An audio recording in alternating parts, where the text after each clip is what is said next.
Social মিডিয়ায় ছড়িয়ে পড়েছে অমিতাভ বচ্চনের কল্কি টিজার। ২৪ ঘন্টার মধ্যেই ইউটিউবের ট্রেন্ডিং লিস্টের সেরা জায়গাটি দখল করে নিয়েছে।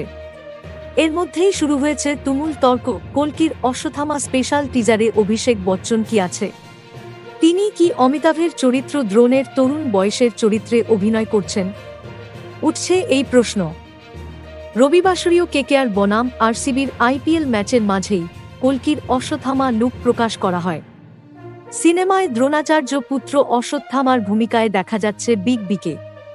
বহুদিন ধরে তপস্যা করতে থাকা অশ্বত্থামার সারা শরীরে কাপড়ের টুকরো জড়ানো, এমনটাই দেখানো হয় টিজারের শুরুতে। তারপর আসে টুইস্ট। কম বয়সের অশ্বত্থামার এক ঝলক দেখা যায় তাতে। মাত্র কয়েক সেকেন্ডের এই ঝলকেই তোলপাড়া সোশ্যাল মিডিয়া। যে চরিত্র ক্যামেরার সামনে দেখা যাচ্ছে তার সঙ্গে তো অভিষেক বচ্চনের প্রচুর মিল।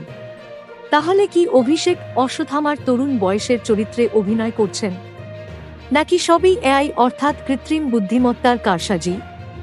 এই প্রশ্নে দ্বিধাবিভক্ত নেট দুনিয়া। উত্তর কি তা অদূর ভবিষ্যতেই জানা যাবে।